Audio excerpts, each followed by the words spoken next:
우리 제목을 따라 하겠습니다. 겸손의 길을 가리라. 겸손의 길을 가리라. 우리 이 시간 좌와 앞에 계신 분하고 인사를 나누겠습니다. 환영합니다. 반갑습니다. 우리 나눕시다.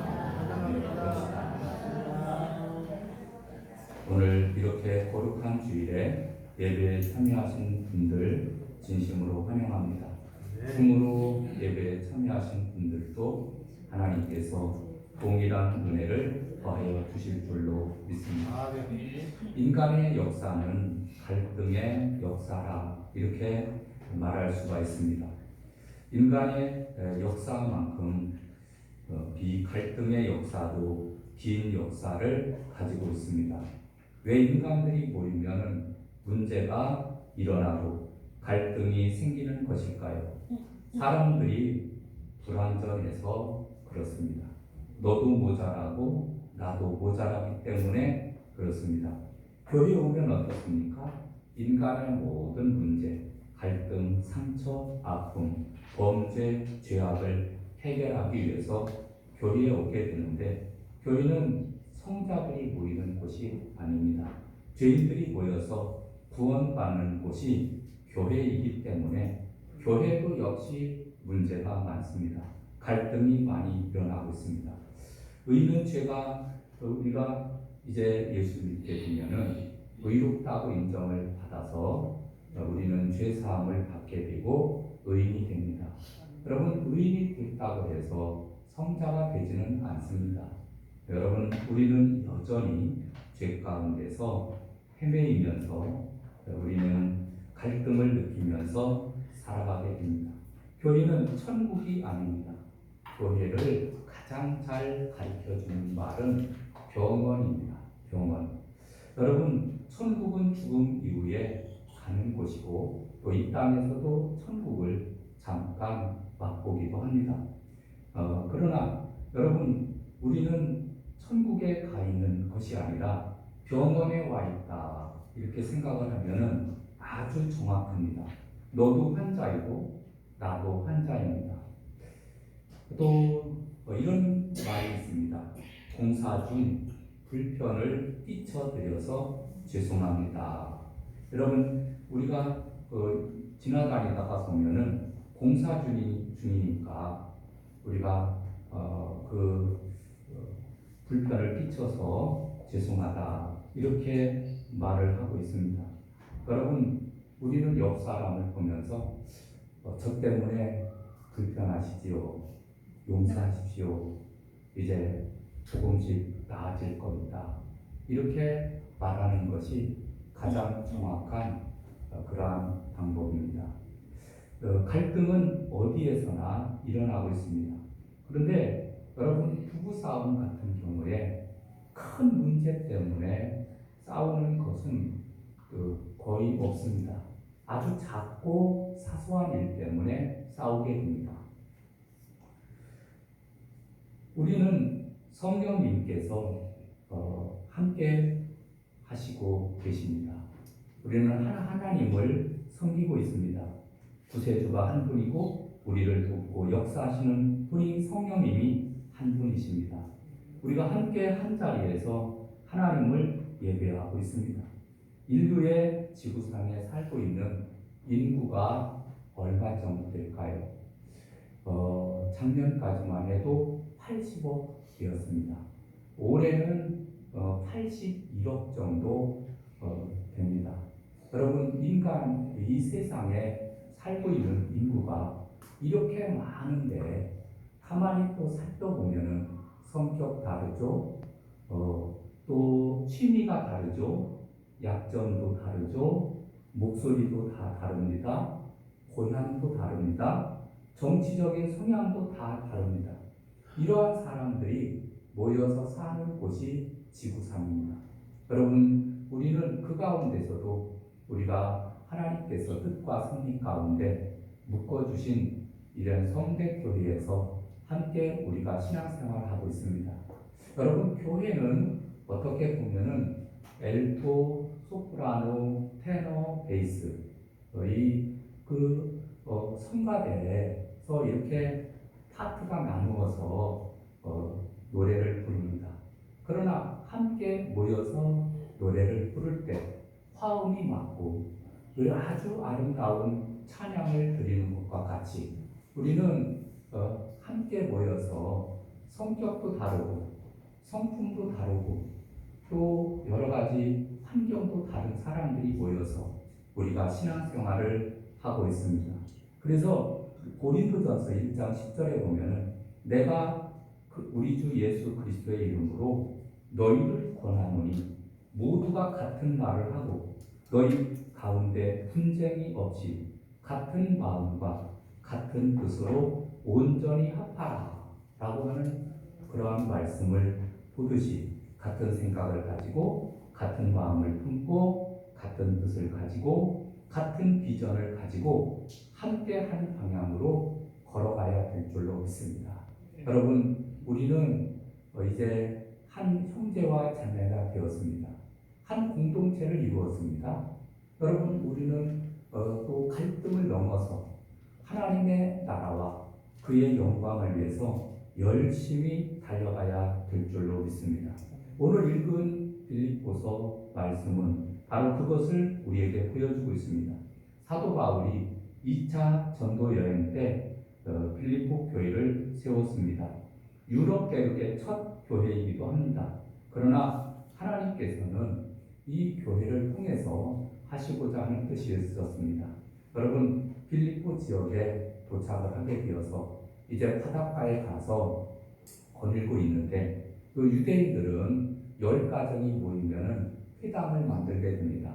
그러나 10가정이 안 될 경우에는 이 바닷가라든가 이런 산이라든가 이런 곳에 모여서 기도회를 갖습니다.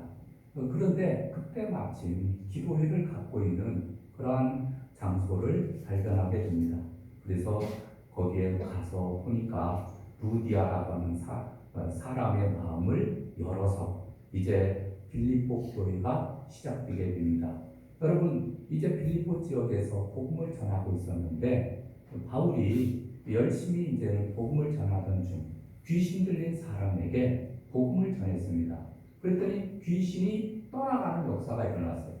우리가 보면은 할렐루야 감사하면서 찬양을 드려야 되는데 이익의 소망이 끊어진 주인이 이 고소를 하게 됩니다. 그래서 그야말로 늘씬 매를 맞고 그리고 감옥에 갇히게 되었습니다. 한밤중에 감옥에 갇혔을 때 찬양하고 기도하니까 모든 죄수들이 듣는 가운데 기적이 일어났습니다. 여러분, 그 갇힌 감옥의 문이 열리고 착고가 풀어지고 그래서 기적이 일어나니까 감옥의 간수가 이제는 다 죄수들이 도망간 줄 알고 자결을 하려고 했습니다. 여러분, 죄수가 도망갔으면은 이 간수의 책임이거든요. 그래서 자결하려고 하니까 자결하지 말라. 우리가 다 여기 있노라. 그러면서 그는 그 밤에 바울이 또 그들에게 복음을 전하게 되니까 주 예수를 믿으라. 그리하면 너와 네 집이 구원을 얻으리라. 그래서 그 간수의 가정까지도 합쳐서 이제 그 빌립보 교회의 그 구성원이 되게 됩니다. 이렇게 생겼던 빌립보 교회가 이제 바울이 로마의 감옥에 갇히는 사건이 일어나게 됩니다. 1차, 2차, 3차 전도여행을 마치고 이 바울이 이제 그 로마의 감옥에 갇혀서 있을 때 어려운 가운데서도 오네시모라고 하는 사람을 보내서 헌금을 전달을 해주면서 돌보기도 했습니다. 여러분, 이러한 교회가 바로 빌립보 교회입니다. 여러분, 사도 바울은 빌립보 교회에 감옥에서 쓴 편지가 옥중서신이거든요. 이 옥중서신을 써서 보내면서 여러분, 이제 빌립보서 2장 1절부터 보면은 그러므로 그리스도 안에서 무슨 권면이나 사랑의 무슨 위로나 성령의 무슨 교제나 긍휼이나 자비가 있거든 마음을 같이하여 같은 사랑을 가지고 뜻을 합하여 한 마음을 품어 이렇게 말씀을 해주고 있습니다. 한마디로 얘기해서 우리는 예수님의 마음을 품고 살아가야 될 것을 말씀해 주고 있습니다. 그래서 우리 첫 번째로 우리는 한 마음을 품고 살아야 됩니다. 여러분 1절과 2절의 말씀과 같이 우리는 주님을 섬기다가 보면은 서로의 생각이 항상 일치하는 것만이 아님을 발견하게 됩니다. 자라온 환경이 다르고 서로의 성격과 기질이 다르고 취향도 다릅니다. 그러므로 우리가 교회에서 하나님의 일을 하려고 할 때 서로 다른 마음을 가진 채로 우리가 살아가기가 쉽습니다. 여러분 우리가 교회에서 신앙생활을 하다가 문제가 되는 것은 꼭 내 생각, 내 주장이 관철되어야 한다고 고집을 피울 때 바로 문제가 일어나게 됩니다. 어떤 일이든지 내 생각대로 되지 않으면 기분이 상하고 마음이 불편해하게 됩니다. 교회는 내 생각과 내 뜻을 관철시키는 곳이 아닙니다. 교회는 하나님의 뜻을 이루어가는 곳입니다. 여러분 하나님의 뜻을 이루어가는데 있어서 내 생각과 내 뜻은 접어둬야 돼요. 우리는 어떻게 할 때 하나가 되고 한 마음을 품을 수가 있느냐 하면은 언제든지 내 생각을 내려놓고 우리를 향한 하나님의 뜻이 무엇인지를 발견하고 하나님이 원하시는 일을 행하게 될 때 한 마음을 품고 신앙생활을 잘 할 수 있는 줄로 믿습니다. 우리가 하나님의 뜻과 소원은 우리에게 향하신 하나님의 뜻과 소원은 무엇입니까?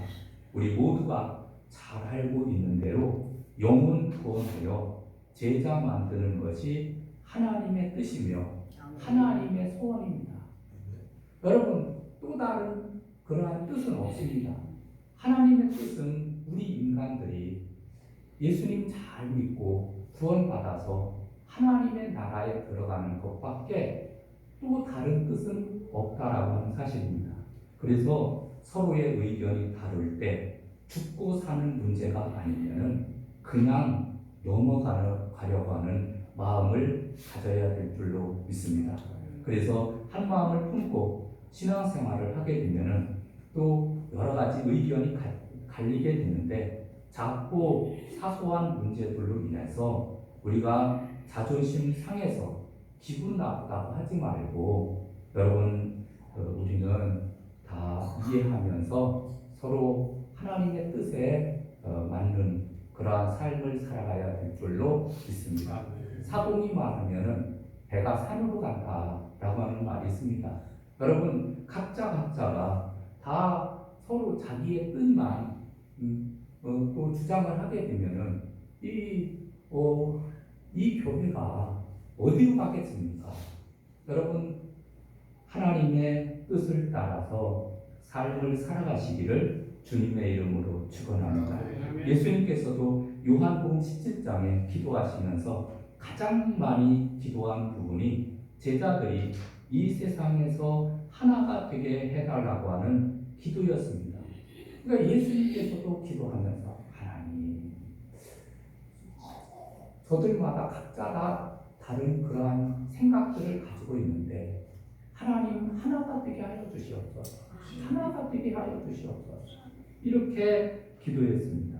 여러분 오늘 사도 바울도 성령의 하나 되게 하신 것을 힘써 지키라 라고 말씀합니다. 여러분 4장 2절을 보겠습니다.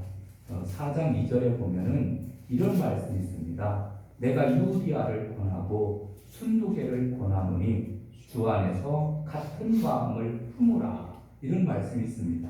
여러분 빌립보 교회는 유오디아라고 하는 사람과 순두개라고 하는 두 여성 성도들 가운데 팽팽한 갈등을 보이고 있었습니다. 그래서 서로 자기들의 주장이 옳다 이렇게 말을 하니까 서로 갈등을 가지고 있었습니다.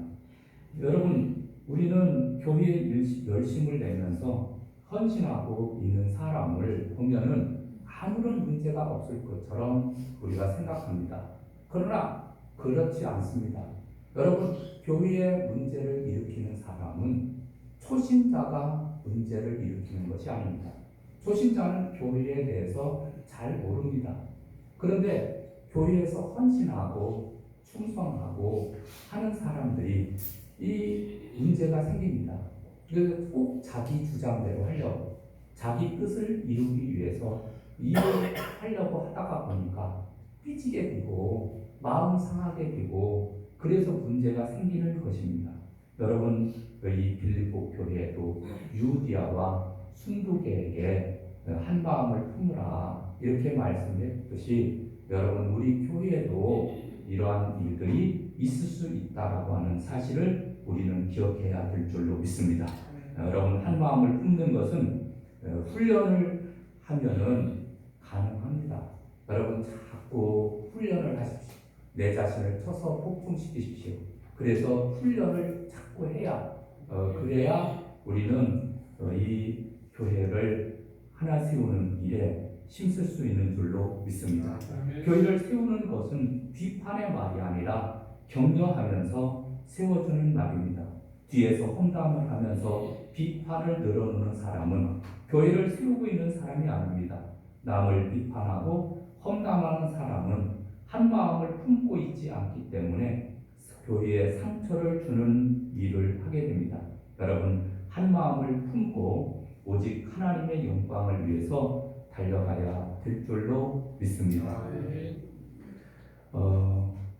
어느 목사님으로부터 들은 말입니다. 서로 갈등이 있어서 어느 한쪽 편의 말을 다 받아들이기가 어려울 때는 이렇게 말을 하면은 된다. 어떻게 말을 하느냐 하면은 네, 그렇게 생각할 수도 있겠네요. 네, 그렇게 생각할 수도 있겠네요. 이렇게 말을 하면은 우리가 서로 싸울 일이 없이 잘 넘어갈 수 있다라고 하는 사실입니다. 여러분, 딱지를 끼고 기도를 할 때 엄지손가락을 이제 어느 왼쪽 손에 엄지손가락을 올릴 것인가, 오른쪽 손에 엄지손가락을 올리고 기도하는 것이 좋은가? 여러분, 그것은 가만히 자기가 해보면 되는 거거든요. 여러분, 우리가 서로 자기의 주장을 내세우기보다는 상대방을 생각을 하면서 우리가 살아가야 될 줄로 믿습니다. 우리는 서로 기분 상하게 만들고 서로 다투는 일들을 살펴보면 거의 대부분 작고 사소한 일들, 감정이 개입되고 서로의 자존심을 내세우면서 그럴 수가 있어 이렇게 생각을 하게 되면은 이제 공동체가 깨어지는 것입니다. 두 번째, 우리는 겸손한 마음을 품고 살아야 됩니다. 여러분, 오늘 3절 볼까요? 아무 일에든지 다툼이나 허영으로 하지 말고 오직 겸손한 마음으로 각각 자기보다 남을 낮게 여기고 라고 말씀해 주고 있습니다. 여러분, 좋은 관계를 가지고 지내기를 원한다라고 하면 우리 모두는 서로 겸손한 마음을 품어야 합니다. 겸손한 마음이란 어떤 마음일까요? 각각 자기보다 남을 낮게 여기는 마음이다. 이렇게 말씀합니다. 여러분, 겸손한 마음을 가지시기 바랍니다. 저 사람이 나보다 나서 뭔가 좀 다르게 나보다 더 뛰어나다. 지식적으로도, 그 다음에 그 건강도, 그 다음에 하고자 하는 모든 일도 나보다 낫다. 이렇게 생각을 하면은 그러면은 싸울 일이 없어요. 겸손한 마음을 왜 품어야 되느냐면은 우리 마음 속에는 교만한 마음이 도사리고 있기 때문에 그렇습니다. 교만한 마음이 뭐냐면은 자기를 높이려는 마음, 상대방을 무시하고 지배하려는 마음, 내가 행한 일은 항상 옳으니까 모든 것들이 다 내가 생각한 대로 이루어져야 한다는 마음이 바로 교만한 마음이에요. 여러분, 다 내 뜻대로 하면은 좋을 줄 알죠. 결코 그것이 좋은 일이 아닙니다. 여러분, 상대방을 세워주게 되면 그러면은 상대방이 더 열심히 더 힘을 내서 일하게 되어지고 내가 할 일도 또 같이 또 일을 도와주게 되면은 그 공동체가 살아나게 되는 줄로 믿습니다. 아멘. 여러분 이렇게 자꾸 세워가야지 자꾸 허물어 가면은 안 된다라고 하는 사실입니다. 예수님의 12제자들이 노상에서 벌였던 논쟁이 무엇입니까? 우리 중에 누가 높으냐라고 하는 문제로 서로 싸운 적이 있었습니다. 야고보와 요한이 어머니를 대동해서 예수님께 와서 우리가 주님의 나라에 이르게 되면은 주님의 보좌에 좌우편에 앉게 하여 주옵소서. 이렇게 또 청탁을 하니까 나머지 제자들이 12명의 제자들이 이제 10명의 제자들이 우리는 뭐냐? 당신들이 좌우편에 앉게 되면 우리는 뭐냐? 그래서 서로 다투었다라고 하는 사실입니다. 그래서 나중에 베드로 전서를 기록을 하면서 베드로 전서 5장 5절 6절에 젊은 자들아 이와 같이 장로들에게 순종하고 다 서로 겸손으로 허리를 동이라. 하나님은 교만한 자를 대적하시되 겸손한 자들에게는 은혜를 베푸시느니라 라고 말씀해 주고 있습니다.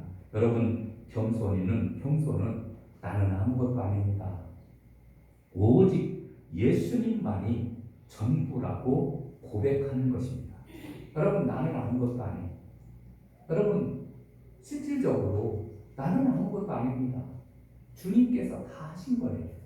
주님께서 지혜를 주시고 주님께서 능력을 주시고 주님께서 물질을 허락하여 주시고 주님께서 애들을 다 낳게 하시고 또 가정을 이루게 하시고 모든 것을 다 주님께서 하신 거예요. 내가 한다고 해서 되는 것이 아니라 다 주님의 은혜 가운데 되어지는데 여러분 내가라고 하는 그러한 생각이 스멀스멀 올라오게 되면은 교만에 빠지게 되어지고 그럼 그 공동체가 허물어지게 되는 줄로 믿습니다. 여러분 한 천사가 하늘에서 내려와서 세 사람에게 무엇을 원하든지 소원을 한 가지씩 들어주시겠다 이렇게 말씀합니다.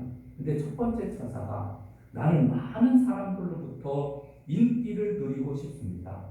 저를 스타로 만들어 주세요. 그래서 그래 그럼 너 스타가 되고 싶다고 하니까 스타로 만들어 줄게. 또 한 사람이 저는 모든 권력을 누리면서 살고 싶습니다. 저는 왕이 되고 싶습니다. 그래서 이 천사가 너 왕을 한번 해봐라. 왕을 만들어 주었습니다. 세 번째 사람이 나서서 나는 사람들에게 스타가 되고 싶고 왕도 되고 싶습니다. 그래서 이 사람도 소원을 들어주었어요. 그래서 스타킹이 되었다고 합니다. 할렐루야. 여러분 모두가 다 또 높아지려고 하는 그러한 사람들이 있습니다. 여러분 자기를 자랑하는 사람들이 많이 모이면은 교만한 사람들의 주변에는 상처받고 또 어려움에 처해 있는 그러한 사람들이 많이 생기게 됩니다. 교회 생활 가운데 가장 중요한 품성이 겸손입니다. 어거스틴의 말대로 첫째도 겸손이요, 둘째도 겸손이요, 셋째도 겸손이요 라고 하는 말을 하듯이 여러분 우리가 겸손한 삶을 살아가야 될 줄로 믿습니다. 여러분 제일 겸손한 사람이 어떤 사람이냐? 노예들입니다. 노예들은 자기 생각이 없어요. 자기 생각을 주장하고자 해도 무시할 거입니다. 여러분 노예는 주인이 시키는 일만 해야 되는 거예요. 주인이 가서 밥 가지고 와라. 밥 가지고 오는 거. 가서 일해라. 그럼 일을 하는 거예요. 주인은 아무런 권리를 주장할 수가 없는 사람들이 이 바로 노예들입니다. 노예들. 여러분 우리는 주님의 노예와 같은 삶을 살아야 될 줄로 믿습니다. 주님께서 시키는 일이면 주님의 말씀이면 아멘, 옳습니다. 그렇습니다. 내가 하겠습니다. 여러분, 우리는 주님의 제자라고 하면서도 우리는 자기의 목소리를 내기를 원하고 있습니다. 여러분, 우리는 우리 목소리를 내는 사람이 아니에요. 주님께 오직 우리는 영광을 돌려야 될 줄로 믿습니다. 하나님의 대사라는 책을 출간하여서 한국 성도들에게 사랑을 받는 김하중이라고 하는 중국 대사가 있었습니다. 여러분, 이 사람은 거기에서 다른 사람들에게 인간관계를 맺을 때 상대방과 성공적인 인간관계를 맺기 위해서 기본적으로 알아야 될 것이 있다. 그것은 무엇이냐 하면은 인간관계를 맺을 때 나만 이기고 상대방은 패배하게 만드는 것이 아니라 상대방도 50, 나도 50을 가지고 있지만 상대방이 51대 49로 이겼다는 생각을 가지게 하는 것이다. 여러분, 대등한 생각을 가지고 있는데 그래도 1이라도 이겼다. 이렇게 마음을 갖게 만드는 것이 인간관계를 성공적으로 만드는 비결이라는 거예요. 이제 말씀을 맺으려고 합니다. 여러분, 우리는 예수님의 마음을 품어야 됩니다. 여러분, 5절 볼까요? 5절. 너희 안에 이 마음을 품으라. 곧 그리스도 예수의 마음이 그는 근본 본체시나 하나님과 본체시나 하나님과 동등됨을 취할 것으로 여기지 아니하시고 오히려 자기를 비워 종의 형체를 가지사 사람들과 같이 부셨고 사람의 모양으로 나타나사 자기를 낮추시고 죽기까지 복종하였으니 곧 십자가에 죽으십니다. 아멘. 여러분, 예수님의 마음을 가지면은 우리는 다 해결되게 되는 줄로 믿습니다. 여러분, 이제 5월달 겸손의 길을 가리라 라는 그러한 주제를 가지고 한 달 동안 우리가 열심히 살아왔습니다. 여러분, 이제 다음 주부터는 6월달로 접어드는데 5월달 마지막 주일에 우리 더욱더 예수님의 마음을 본받아서 우리 겸손한 삶을 살아가시기를 바랍니다. 마태복음 11장 29절에 보면 수고하고 무거운 짐진 자들아 내게로 오라. 내가 너희를 쉬게 하리라. 나는 마음이 온유하고 겸손하니 나의 멍에를 메고 내게 배우라. 이런 예수님의 온유하고 겸손함, 그리고 한 마음을 이루라고 하시는 하나님의 뜻을 따라서 더욱더 겸손한 삶을 사시기를 주님의 이름으로 축원합니다. 기도하시겠습니다. 하나님 아버지, 감사합니다. 하나님, 우리가 예수님의 마음을 품고 겸손하며 하나 되는 일에 더욱더 힘쓰게 도와주시옵소서. 우리 가운데 아버지 하나님, 우리는 자꾸 높아지려고 하는 교만한 마음이 스멀스멀